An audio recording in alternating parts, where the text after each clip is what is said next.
I had the opportunity to participate in a virtual summit full of physician influencers, educators, coaches, and consultants. And I was able to listen to most of the presentations. And one particular presentation really caught my eye. It was a shy, introverted doctor, kind of like myself. And it's hard as doctors, to kind of beat our own drum. But this gentleman was a financial whiz, and he developed his own system, investment system, that actually allowed him to semi-retire at the age of 45. And he attributes it just by his diagnostic skills as a physician that allowed him to study the market, see what worked, see what didn't, and develop a system. And now he teaches doctors and other busy professionals his investment system. So I got his book, which I encourage you to check out. It's a quick read. It's called The Busy Doctor's Investment Guide: How One Adjustment Per Month Can Save and Maintain Your Portfolio's Health. And once I got it, I said, I need to have you come on the show, teach about what you currently do, and he graciously accepted my invitation. He's a nuclear physician and radiologist by trade, and he's the founder of the Wealthy Doctors Institute. Meet Dr. David Ye on this episode of Bootstrap MD. The information presented is for educational purposes only and does not intend to make an offer or solicitation for the sale or purchase of any specific securities, investments, or investment strategies. Information presented is also dated material and may be out of date or obsolete after the date of publication. Investments involve risk and, unless otherwise stated, are not guaranteed. Be sure to first consult with a qualified financial advisor and/or tax professional before implementing any strategy discussed herein. Any client examples were hypothetical and used to demonstrate a concept.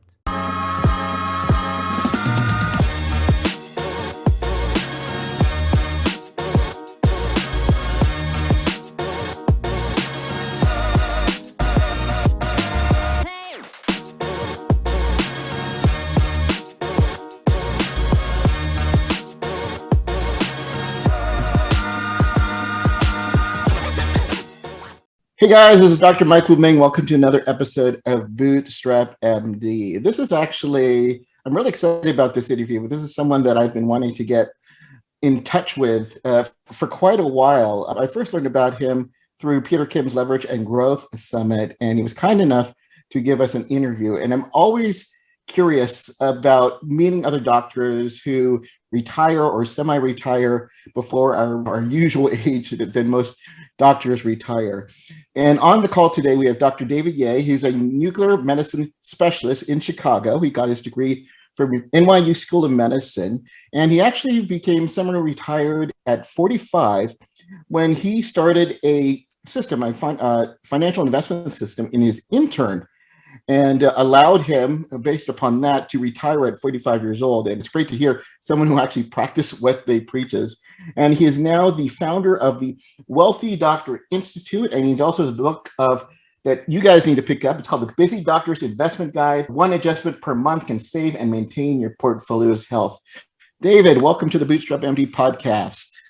Thank you. That's an amazing intro. The respect is mutual. I was looking at your talk last year, and I was amazed that this whole community of physician entrepreneurs. I wish I had that when I was semi-retired 8 years ago. As I know you're introverted, you mentioned in the past, and I'm introverted as well, so it just takes a while. So it's glad that we were finally able to come together and have this interview. I'm curious, from someone who is a nuclear medicine doctor, and I also believe you're a radiologist, nuclear medicine doctor, how the heck do you get involved in investing in an intern year in medicine? The short answer is, for radiology, it's all pattern recognition, quantitative analysis. I just applied similar skills to the markets.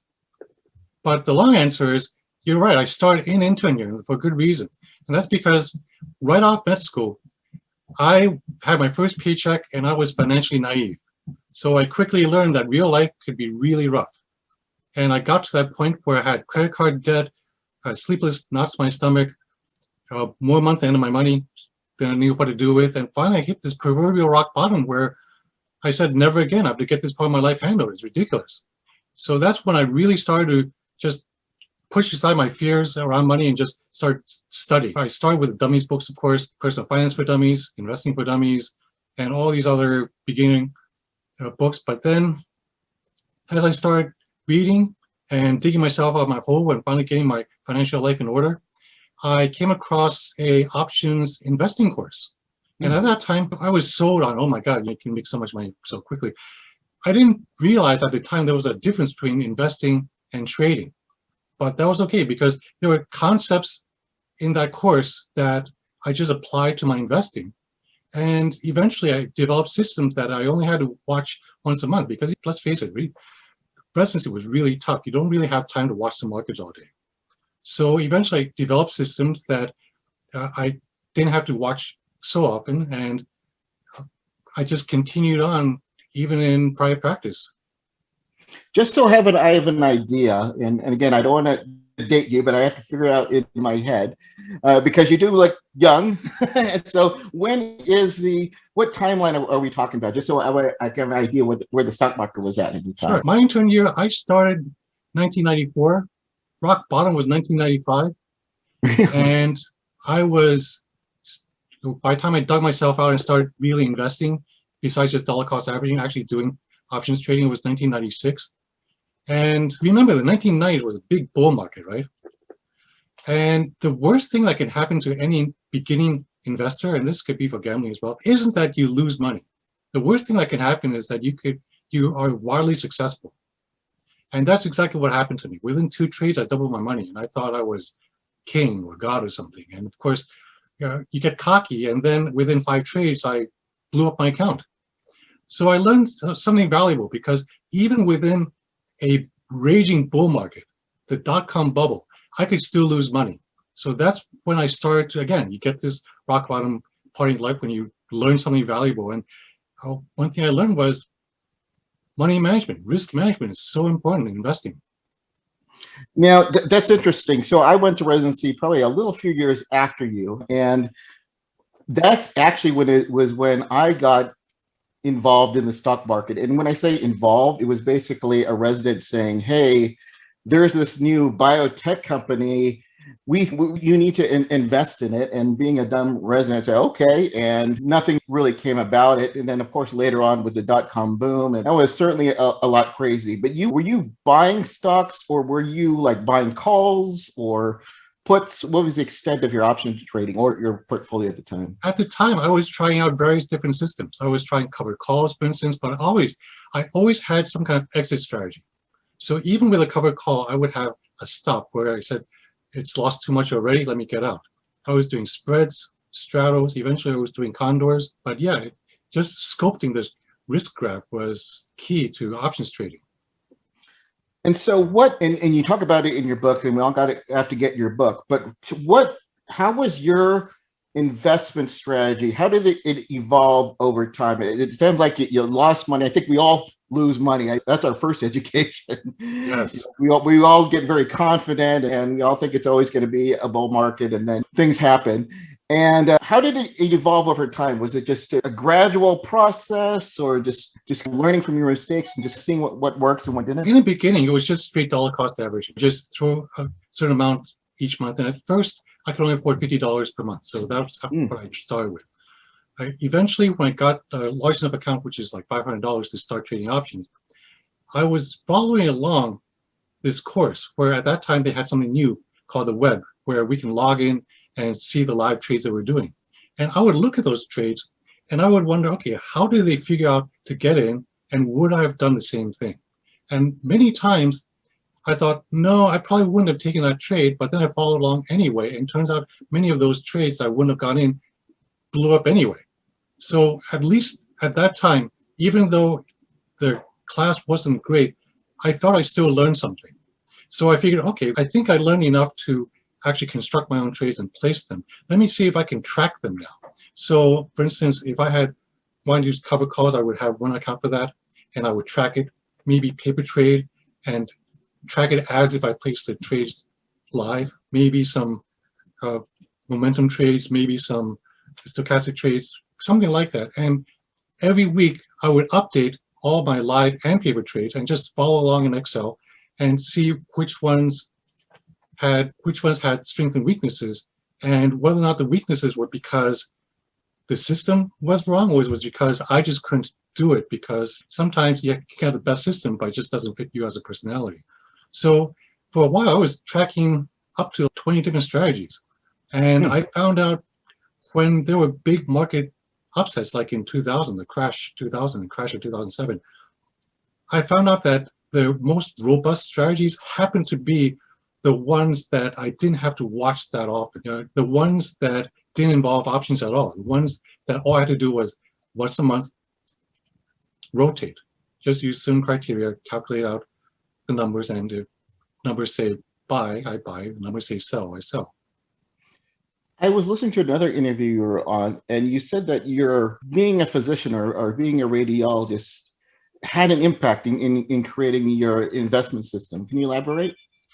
Yeah, for radiology, anytime we look at scanners, scanner data, CT scan, ultrasound, MRI, nuclear medicine, the raw data that comes out of these scanners is uninterpretable human eye.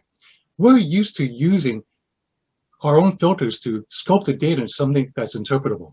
So we know how to modify these filters to optimize these images, and I just use the same form of technology on the stock market data. See, most people, when they try to invest, okay, if they don't just blindly follow some guru, they would at least analyze some markets. But what most people do is they would analyze fundamentals, for instance. They might analyze interest rates or news or Trump tweets or something or wars. But these are indirect data that have very little correlation with the actual market direction. I look at the actual markets because every single trade, every single buy and sell is recorded in the stock market chart. The stock market chart does not lie. The CEO can lie, their pundits can lie, talking heads can lie, even the financial statements can lie, because there are ways to hide certain numbers so that it looks like you're doing well when you're not. But every single buy and trade has a truth in the market. So if we can just take that raw data of the markets and analyze that, then it's easy to at least tell whether or not we're relatively safe or dangerous. So it sounds like you're not watching Fox Business or CNBC all day with your system. I watch it for entertainment. And I watch how other people react to the news. And I am just so glad that I used to be very triggered by many of the news items, because I used to think, oh my God, this particular news item made the stock rise or something. But in actuality, that didn't happen. So once I had my own systems, I could just rest easy and just be entertained. Remember when you could practice medicine on your own terms? What if you could take control of your physician career, make more money while working smarter, not harder? Pick up your copy of The Positioned Physician. Earn more, work smart, and love medicine again. Now updated for 2021, The Positioned Physician details one doctor's journey from burnt-out employee to successful entrepreneur. Whether you are in residency, in mid-career, or close to retirement, after reading The Positioned Physician, you'll gain the knowledge that can strategically impact your doctor life. The Positioned Physician, now available on Amazon Kindle and paperback. So also during that time, and again, my stock knowledge was probably influenced by a lot of senior residents at the time. And I remember this one doctor, and he was always on his, I guess, laptop at the time, and I was asking him what he was doing, and he said, hold on, I got to buy this. He was day trading. And so what are your feeling on day trading and physicians? I think I have an idea, but I'd like to hear it from you. All right. I actually know a physician that was actually good at day trading. He happened to be a cardiologist, which makes sense. If you're in the ICU watching these EKG monitors all the time, you probably can react like a day trader. But other than that, day trading is difficult. And that's because when you make a decision, you have to have the information that you need to make that decision and make that trade in a timely manner. And then, more often than not, the trade would go against you, and you have to decide on when to decide when you're wrong and get out. Most traders, when they start out, they don't realize that most of your trades are probably going to go against you. And if you don't have a systematic exit strategy, you'll get crushed, because the markets are pure emotion. So it's been said that if you want enlightenment, you can either sit on a mountaintop and meditate for 7 years or trade for 7 days. And that's because when you trade, all your emotions just bubble up to surface. All that fear and greed and anxiety just comes up. All your limiting stories about money and your self-worth and your self-identity just all comes up. And unless you can control your emotions, you're not going to be a trade, especially day trading. Yeah, although I can tell you, I'm a prognosticator with day trading, because I can tell you for 2020 that usually when I get in on the trades, it usually is when it goes down. So I think I'm a good indicator that's when it's going to go down. Yep. So it certainly has been. I think get your feedback on this or your perspective. Well, let's first actually talk about your system, because you don't, from what I understand, you don't trade, you don't work with individual stocks. You work with ETFs and funds. Can you talk more about that? Exactly. I don't work with individual stocks, at least not much right now, just because individual stocks carry idiosyncratic risk. In other words, news really do influence individual stocks. If there's a BP oil spill, for instance, that one stock may tank even though the rest of the sector may still be doing well. If scandals come out, if something negative about a single stock comes out, it's very hard to protect against that type of risk. Whereas with ETFs, sectors generally have momentum that is not as volatile and carries through, usually through a whole month. So when I make a calculation, the likelihood that's going to change mid-month or beginning month and ruin my system is decreased. So that's another take on diversification, but not quite. So what I was getting at, so I got involved in the stock markets probably during the pandemic, and I got involved in options trading, and I'm not a millennial, but like many of us, we certainly have seen a phenomenon. For the Robinhood traders, we're at the era now. My son wants to do it, and I'm talking on the forum groups, and we're talking about Tesla, and we're talking about NEO and all of these other their stocks. And then, of course, earlier this year, Gamestop, which everybody knows about it. What is your take on all of this? I'm sure you've heard about this Reddit group, the Wall Street Bets, and the idea that there can be a group of traders that can somehow influence the direction of a stock, which, as we know, the GameStop company is not growing. It's pure speculation and drive. I'm curious as someone who's involved in this industry, what is your take on all of it? Remember that markets are pure emotion. Warren Buffett says, in the short term, the market is a voting machine. The long term is a weighing machine. And that's because short term, there will be ups and downs. Now, having said that, GameStop is a very specific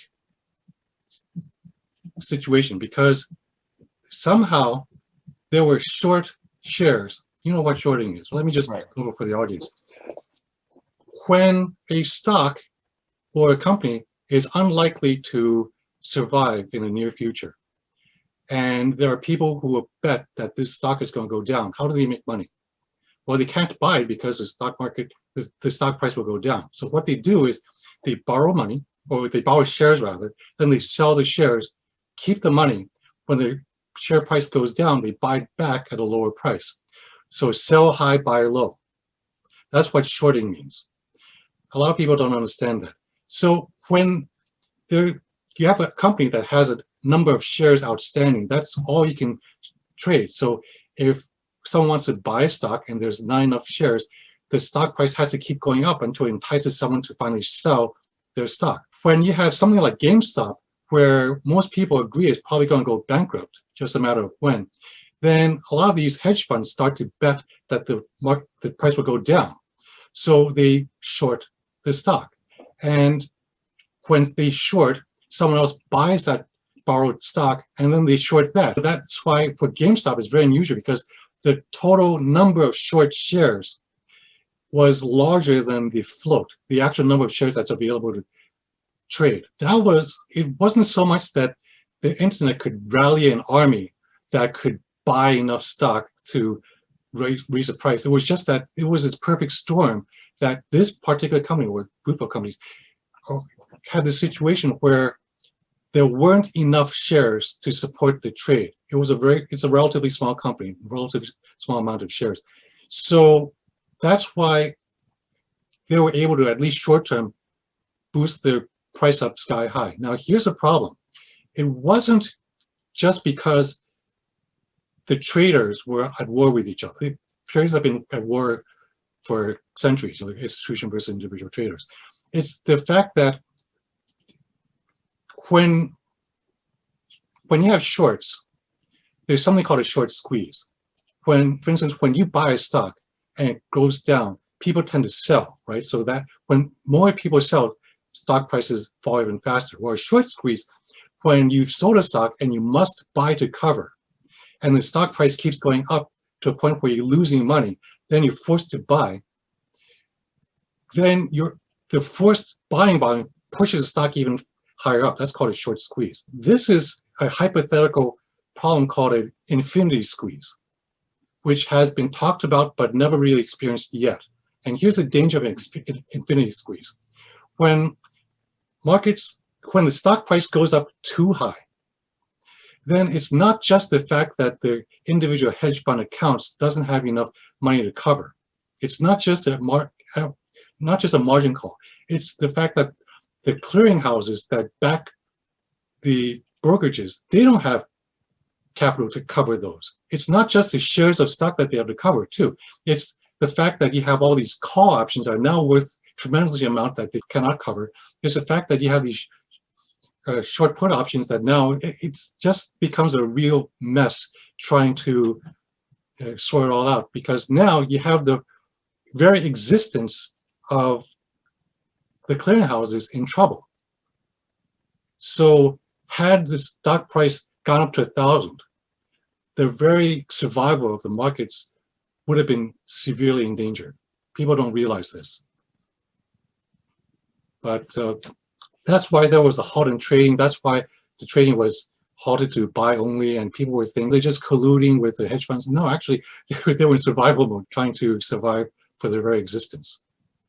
Have you seen a change in what you do with these apps now, like Robinhood, and not having fees? And they used to be just E-Trade and Ameritrade, and now they've all gone to no fees. And then more and more people are getting into the stock market. And again, I don't want to age myself, but these millennials and stuff, they're putting in their money and them just, hey, I'm just going to take my loans and I'm just going to put it and we'll see what happens, kind of thing. Have you seen an effect on this? What could be the ramifications of this? Actually, remember, stock market is pure emotion. So no matter what kind of technological advances we have, it still underlies the emotion. So for instance, if you look backwards in stock market history, back in the 1980s, when we had a crash of 1987, people were going, oh my God, it was crashing because of program trading. Because one program was selling, then another program detected and they sold. And then they said back in the 1990s, we had the high frequency trading and that was affecting markets. But actually, if you take a look at 1929, the same patterns were happening. If you take a look at the patterns, they just erase the years or erase the timeline and look at the actual patterns, they don't change much over time.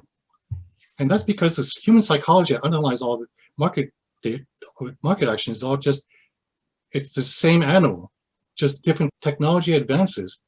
And we just use it, but it's still the same pattern. In your company, the Wealthy Doctor Institute, do you work primarily with physicians? Because I'm a physician, because my book's full of all these analogies to physicians, because I have so much rapport with other physicians, other colleagues, most of my clients are physicians. Way in the beginning, when I was building my business from scratch, I was going to these business classes and seminars and things like that. So I have non-physician clients as well. Now, I have a friend who's a financial advisor. She's not a physician, and she can't stand her physician investors because she says she tries to recommend something that's conservative and they want to buy the next alternative Bitcoin there. What is your opinion of the physician investor? And I don't want to get you in trouble with any of your clients, but what has been your experience? All right. My experience, again, I've only had like maybe 5 years of really talking to physicians about their investments. And there are some, even in private practice, there are some cowboys who want to buy the next hot stock. And I gave a couple of examples in my book where colleagues wanted to buy this hot stock, but when I bought in, I had a set exit strategy. I told my colleagues I had this exit strategy. They told me, okay, tell us when you exit. When I exit, I told them, okay, I'm exiting. And they said, well, I think it's just a small dip right now. It's going to come back. I'm just going to hold on. And lo and behold, they lose 90% of the money. And they don't position size, so they actually lose the whole account instead of just a small percentage.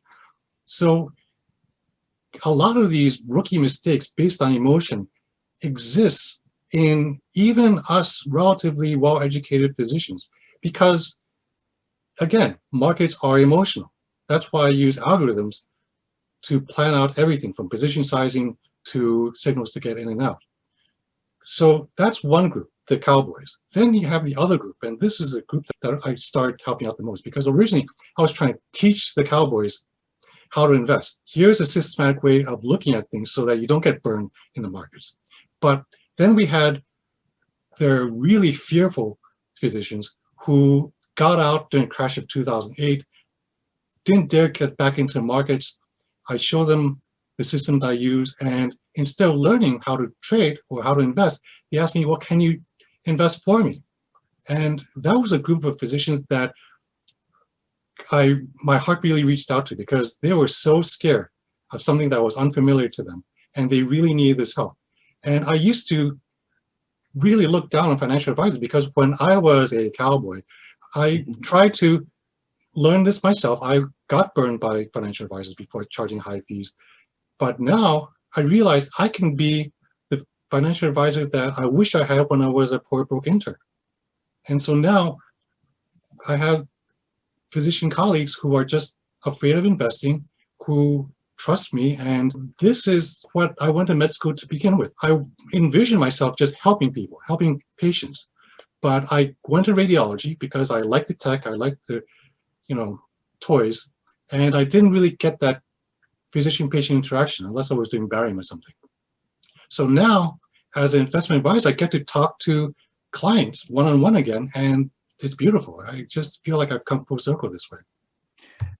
So when you talk with your client or your prospective client, what information do you get from them? And do you structure your system based upon, let's say, the resident who just graduated, who may have 200, 300K in medical student loans, versus the new parents and they just bought their first house, versus the soon-to-be retired doctor? Yeah, so there are so many stages of life. And once I semi-retired, I actually started part-time work at the local university hospital. So I was actually teaching residents. So at first, because I was in private practice, I never gathered interesting cases to show during residence conference. So I decided to just give a little lecture on investing and personal finance. It went over well. The residents really loved that. So now I have a series of lectures I give to residents. Their situation is very unique because nowadays they have mortgage-sized student debt, which was unheard of when I was a resident. Back when I was a resident, if you had $100,000 worth of debt, that was huge. Now, $300,000 is normal. So that to me is just incredible. So trying to help them deal with the debt, trying to help them deal with, okay, what are all these other investment advisors trying to sell them, and what do you actually have to look for in terms of insurance, disability, whole life, or whatever, and how they invest, what to look for. That at least is an educational tool that I can add value to the residents. When there are younger physicians who are establishing themselves and getting that income to at least start attacking that debt, and they want guidance in terms of investing, I have a whole different system of helping that particular group of physicians. And then there are people my age who they've tried to invest, maybe got scared, maybe got burned, maybe got something, but they know that they're not where they need to be. And then I can really help with my investment system with what they have so far. And what do you say to some of those colleagues, some of our physician colleagues who say doctors shouldn't even be involved in the stock market? What is your take on that? We shouldn't be involved. Why? Because we don't understand the markets? Or because oftentimes the reasons why they cite is because by the time we get information, it's too late. By the time we get a stock tip, it's too late. So that's why we shouldn't even trade or anything. We should just invest blindly in index mutual funds and just let go. My take is, if you have a system, and there are many systems out there, systems are a dime a dozen out there, but if you learn a system, and then the key is to apply the system with discipline. That's the key. And us physicians, we have discipline. We round on patients religiously. We go through charts systematically. We can definitely do something like stock market investing if we have a system. Most people don't realize systems are extremely important. The fact that we can take our emotions out of investing, that's key. So when people say we have no business in investing, if we don't overcome our emotions and then have a system, that's true. We shouldn't be investing, but we need education. Yeah, that is so true. And almost every book that I read, books on stock trading, and I really enjoy the ones on the psychology of it. Everyone says it's all about the emotion, but that FOMO is also very strong too. So it's always good to have a system that you can always fall back on. And that's what we did as a doctor. We do that. We follow checklists in the emergency room. So make sure that when we have situations that are pretty emotional, we can take a deep breath and go move forward. So I want to change the pace a little bit, talking about a little bit of emotion. Recently, I've been introducing something here in the podcast called 5 Unexpected Questions with my guest. So I did warn you a little bit, but Dr. David Ye, are you up for the challenge for these 5 unexpected questions? Lay it on. Okay, all right. Okay, so number 1 is you went to NYU and now you live in Chicago or close to Chicago, right? Yes. Which has the best pizza? I grew up around New York. Obviously, I'm very biased towards New York pizza. When I came to Chicago and I see pizza that's sliced into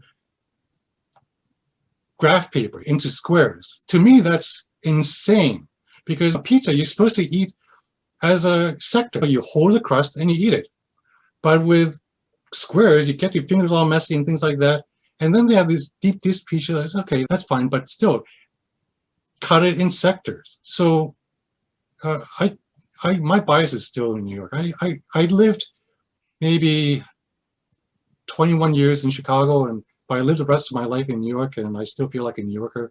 Over here in Chicago, I still walk faster than most people, talk faster than most people. I'm still an East Coaster. But you're right. New York pizza is better. Number 2, what was the last TV show you binge watched? Oh my God. These are tough questions. Yeah, it's been a while since I watched TV. It's like ever since I started my business, I've just been more concentrated in this. I remember for a time I was watching Doctor Who when I was on a treadmill, just because I wanted to watch something on a treadmill.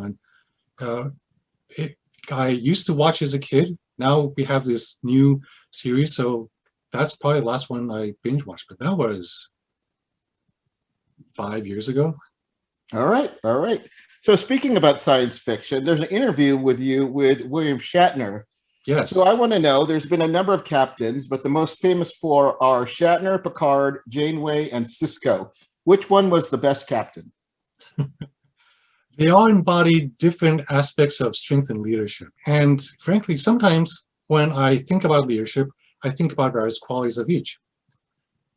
Having said that, Patrick Stewart, Captain Picard, he embodies the more straightforward, diplomatic, yet purposeful leader that a starship captain or any leader can emulate. So he's the one I look up to most. Okay, so you're going to have to get an interview with Jean-Luc on your website there. Yes. I learned you're a ballroom dancer, very good ballroom dancer. And I have he's gonna kill me. So I've got a son, he's about 23, 24. He's at the age where he's trying to dating, and he wants to become a better dancer. He wants to use dance. What's the best type of dance that he should learn if he wants to woo the lady, so to speak? Well, the most useful ones right now, if you go to any parties or clubs or whatever, they play mostly boom music. So what I call boom music are music that you can dance, swing, cha-cha, hustle to. So if he learns any one of those, or nowadays, Latin dancing like salsa, that's very useful. That can be applied to many different types of music. In terms of versatility, those are most useful. In terms of personality, if he ever learns other dances, he'll naturally gravitate towards one dance versus another, just because we're all a little bit different personally. I had a friend who actually met, I don't know if it was his fiance, but he started to go to salsa dancing because they were more girls than guys. And so that's what he learned, and it helped him out. And then number 5, 3 books that you would recommend for physicians who want 3 books that changed your life. Three books that changed my life. There were so many. Holy cow. Now, many of these books, after a while, they repeat similar concepts. So depending on which order you read these books, they may affect you differently. So one book that definitely changed me was 7 Habits of Highly Effective People. Now, back when I was a pro broker intern, felt powerless. Just knowing that choices were within my control and I could actually structure and order the effectiveness of my own life towards myself as well as to whatever else I can control my environment. That was huge. Second book that hugely impacted me was, I hate to say it, Rich Dad, Poor Dad. The only reason why I say I hate to say it because it has a lot of great information in it, and a lot of mindset changing information in it.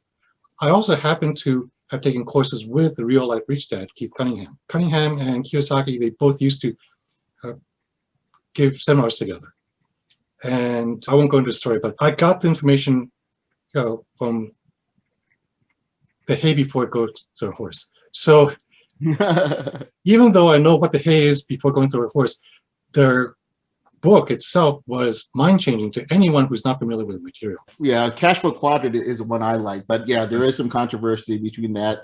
Really get the information, whatever was involved in terms of who was involved. Yeah, that's another part of the story. Yeah. But your third book would be Getting Things Done by David Allen. All right.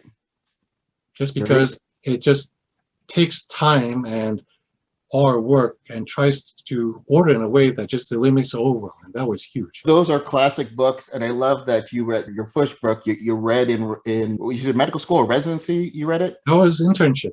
In fact, I know that's the book I discovered audiobooks with, because I had that book sitting on my shelf for years.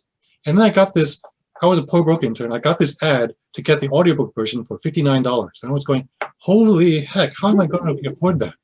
But I did it anyway. And because I had so much skin in the game, I just listened to it and listened to it and listened to it, and it just changed my life.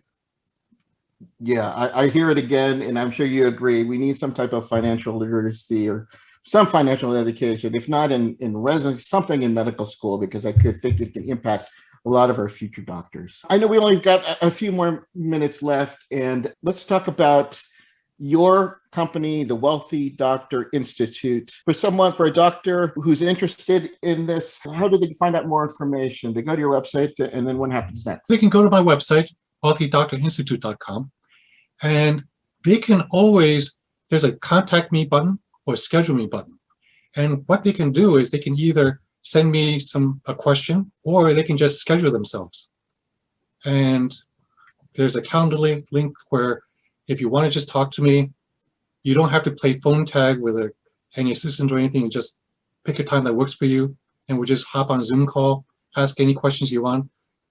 Trust me, no matter how stupid you think that question is, I used to ask even more stupid questions because I know what it feels like to be a beginner. Right, that's awesome. So guys, if you want to get involved in investing in the stock market and you want to hear from physicians, and I really think more physicians need to be hearing it from physicians, check out his website, the Wealthy Doctor Institute, at wealthydoctorinstitute.com. Set up a call and just check it out. Also check out his book, The Busy Doctor's Investment Guide, also available on Amazon. David, it was a pleasure to finally get to talk to you and sharing your advice for us. Pleasure is mine. Thank you. And thanks, guys. As you learned with David, he was a poor broke intern, as he mentioned, but he took the information and just used knowledge. And with knowledge is power, and then implemented the power to create his system. And it worked for all of us. We can use money. Some people think that money is bad or evil, but if you know it and know how to leverage it, it can be used for a lot of good things. And investing in yourself is, I think, the best investment of all. So with that, this is Dr. Michael Ming, and as always, keep moving forward.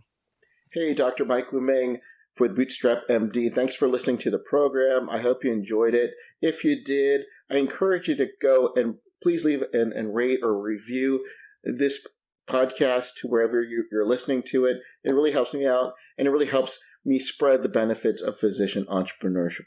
Really appreciate it, and thanks again for listening.